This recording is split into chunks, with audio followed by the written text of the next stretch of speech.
가수 화사 씨의 굿굿바이 컨텐츠가 생각이 나는데요. 몸값 높은 배우들이 본인들의 어떤 광고 영상에서도 보여주지 못하는 찐 설레임, 흐뭇함, 이게 3분 동안 완전히 초집중됐잖아요. 그렇다 보니까 이 화사 씨의 어떤 그 영상뿐만이 아니라 뮤직비디오까지 완전하게 바이럴 생태계로 약간 이어진 것 같다라는 생각이 들어요. 안녕하세요. 컨텐츠 산업의 스토리를 디깅하는 노가영의 인더스토리입니다. 오늘은 요즘 흥행하는 컨텐츠가 뭘까? 이런 이야기를 좀 해보려고 해요. 과거에는 우리가 TV방송국 그리고 이제 극장 컨텐츠 이 정도의 컨텐츠라고 한다면 지금은 이제 플랫폼들을 굉장히 다양하고 소비하는 채널들이 다양해졌잖아요. 터지는 컨텐츠의 공통점들이 있지 않을까? 인기 있는 IP의 경향성 정도를 한번 정리를 저희가 하면 다양한 산업에서 본인의 역할을 충실하게 하고 계시는 분들한테 좀 생산적인 참고가 될 수 있지 않을까? 이런 목적에서 저희가 생각을 해봤습니다. 자, 그런데 딱 이 지점에서 저희가 짚고 넘어가야 되는 게 있어요. 컨텐츠가 흥행했어. 인기 있어. 이 어떤 기준이 있나? 그래서 이제 노가영의 인더스토리에서 이 터졌다라는 관점을 한번 합의를 하고 가면 좋을 것 같아요. 제 기준에서는 세 가지 정도로 정리를 하거든요. 첫 번째 이제 플랫폼 성적이라고 하면 박스오피스 뭐 300만 명 이상, 뭐 500만 명 이상. 넷플릭스 같은 경우에는 몇 개 국가에서 몇 주 동안 탑 10 안에 들었는지 뭐 이런 게 이제 플랫폼 성적일 것 같고요. 두 번째 이제 투자 회수 관점은 가끔 이런 게 있어요. 분명히 터진 것 같아? 근데 적자야. 이것도 있고 또는 돈 좀 벌었어. 근데 시장에서 사람들이 아무도 몰라. 이런 것도 분명히 있습니다. 그리고 이제 세 번째가 소셜 생태계 내에서의 공유, 확산, 재창조인데 뭐 예를 들어서 작년에 선업티, 바이럴이 셌었던 K드라마가 있죠. 2024년에 타임즈가 선정한 올해의 베스트 K드라마 1등까지 선업티가 했었거든요. 그런데 TVN 종영 시청률이 5.8% 정도에 불과했거든요. 그런데 뭐 굉장히 많은 슈퍼 바이럴들이 있었고 선업티 덕후들의 기질도 굉장히 셌었거든요. CJ가 중간중간에 보도자료를 굉장히 많이 냈는데 티빙 OTT의 유료 가입자를 가장 크게 견인한 주력적인 작품이 또 선업티이기도 했었습니다. 5월 28일이 선업티의 마지막 방송일이었는데 우리나라의 OTT 스트리밍 서비스들 중에서 티빙이 최초로 넷플릭스의 시청 체류 시간을 역전시켰던 그날이 바로 선업티의 종영 방송일이었다고 해요. 가장 최근으로는 그 청룡영화제에서 가수 화사 씨의 굿굿바이 컨텐츠가 생각이 나는데요. 공유 확산, 그 다음에 이제 패러디로 이제 넘어간 상황인 건데 몸값 높은 배우들이 그 단 3분 동안 본인들의 어떤 광고 영상에서도 보여주지 못하는 찐 설레임, 흐뭇함, 이게 3분 동안 완전히 초집중됐잖아요. 그렇다 보니까 이 화사 씨의 어떤 그 영상뿐만이 아니라 뮤직비디오까지 완전하게 바이럴 생태계로 약간 이어진 것 같다라는 생각이 들어요. 소셜미디어에서 먼저 터졌어. 먼저 바이럴이 되면 자연스럽게 플랫폼의 어떤 지표로 연결되고 투자 가치로 이렇게 연결이 되는 것 같아요. 그게 2차 수익, 3차 수익으로 연결되기 때문에 그걸 우리가 이제 산업적으로 롱테일 법칙이라고 하는데 그게 결국 2026년 컨텐츠 흥행의 새로운 법칙으로 정착이 되어야 될 것 같습니다.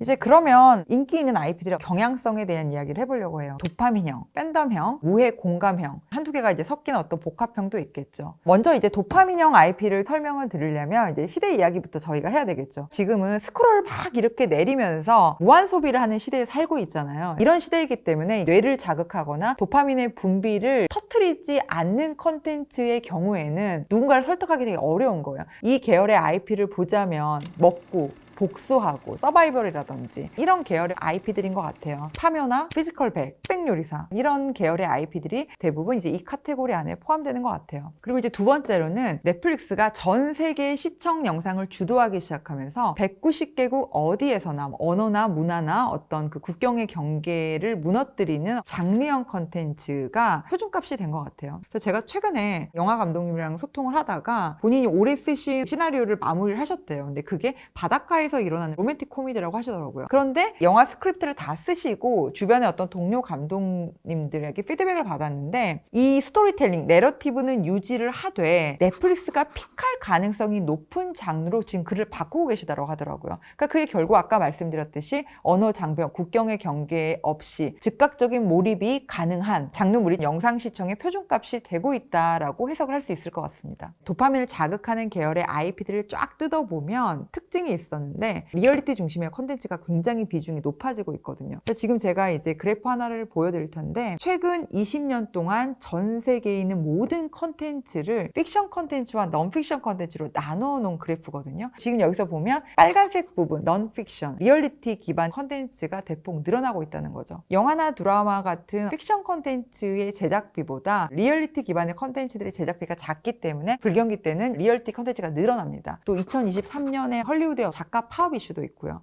그리고 이제 마지막은 시청자들이 시청 수준이 높아지면서 리얼리티 컨텐츠에 대한 관심이 과거보다 높아진 거예요. 한국의 K예능판이 지금 딱 그렇거든요. 꽁트나 스토리텔링이 조금 편수가 줄어들고 진짜 요즘에 대부분의 K예능이 다 리얼리티거든요. 그래서 진짜 컨텐츠에 대한 관심이 과거보다 높아지고 있다라고 해석이 됩니다.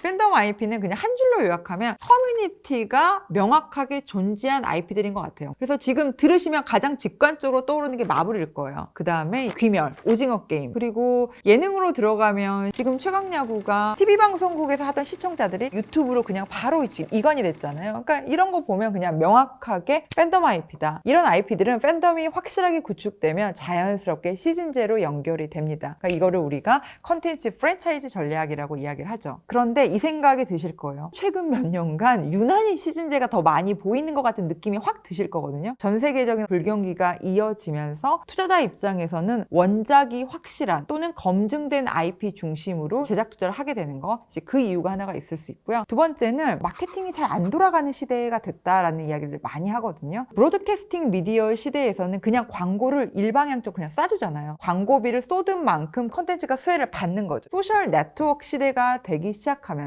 과거보다 마케팅이 잘 안 먹혀요. 그러면 이런 시대에서는 자연스럽게 원작이 있거나 시즌제가 있는 IP 중심으로 컨텐츠 플레이가 조금 더 많아지는 경향이 있습니다. 커뮤니티가 확실한 IP가 터지는 과정을 보면 커뮤니티 트래픽의 그 밀도가 특정 임계점을 넘어가 버리면 중력이 막 이렇게 눌러주기 시작하면서 걷잡을 수 없이 터지는 것 같아요. 저만의 용어로 소셜 그래비티를 받았다라는 표현을 쓰거든요. 왜 이렇게 소셜 중력을 받을까라고 조금 생각을 해보면 지금의 어떤 사회에서 집단은 오히려 개인한테 소속감과 통제감 그리고 안정감을 주는 것 같아요. 벌깅 효과라는 이야기를 하거든요. 자신이 속하거나 연결되어 있는 대상이 딱 터졌어. 그러면 이제 그 대상의 영광을 나도 함께 누리는 것 같은 심리적인 메커니즘을 이제 벌깅 효과라고 하죠. 그게 결국에는 팬덤 IP의 본질인 것 같아요.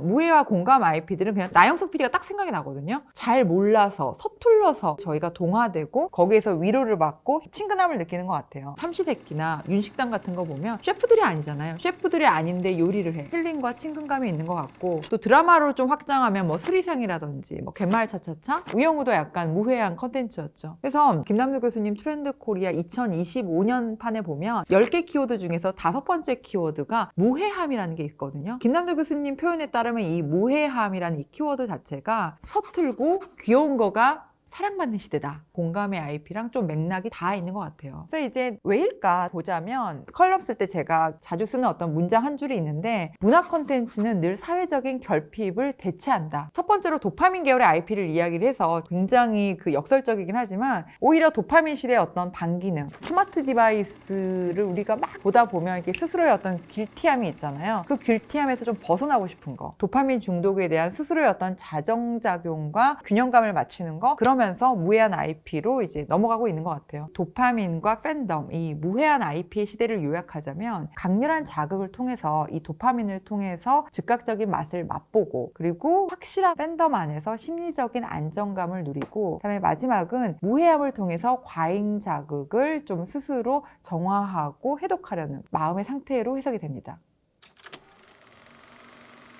지금까지는 이제 터지는 IP의 경향성을 본 건데, 여기서 조금 이상한 질문을 저희가 던질 수 있을 것 같아요. 왜 하필 그때가 아닌 지금 터졌지? 그러니까 이런 질문들이 올 수 있거든요. 이 콘텐츠 진짜 좋았는데 왜 안 터졌지? 라고 보면 Why와 When을 제때 못 만나서 못 터진 겁니다. 지금부터 이야기할 이 3W, What과 When과 Why를 이 터지는 콘텐츠들의 조건들의 조합이라고 볼 수 있을 것 같아요. 지금까지는 콘텐츠 IP 그 자체, 이 What만 봤다면 이제 조금 더 넘어서 이 이 when과 why 삼각형으로 저희가 좀 보려고 해요. when은 공개 시점의 사회, 문화, 정치, 경제적인 맥락인 거죠. 시대가 지금 어떤 결핍이 있는지, 어떤 구조적인 문제가 지금 있는지, 동일 시기에 컨텐츠가 공개될 때 경쟁작들의 상황이 어떤지, 이런 게 바로 when인 것 같습니다. 그런데 이 조합에서 when이 가장 흥미로워요. 왜냐면 지금 왜 영화가 영화끼리 경쟁하고 뭐 드라마는 드라마끼리 경쟁하고 그런 시대가 아니잖아요. 그러니까 전방위적으로 컨텐츠의 화제작들이 같이 동시에 경쟁하는 시기이기 때문에 이 시기가 굉장히 재밌습니다. 대중 콘텐츠가 사회를 투영하는 거는 굉장히 자연스럽죠. 그렇다면 좋은 IP, 이 상품이 있고 거기에다가 곱하기 사회, 문화, 정치, 경제적인 맥락이 딱 결합되었을 때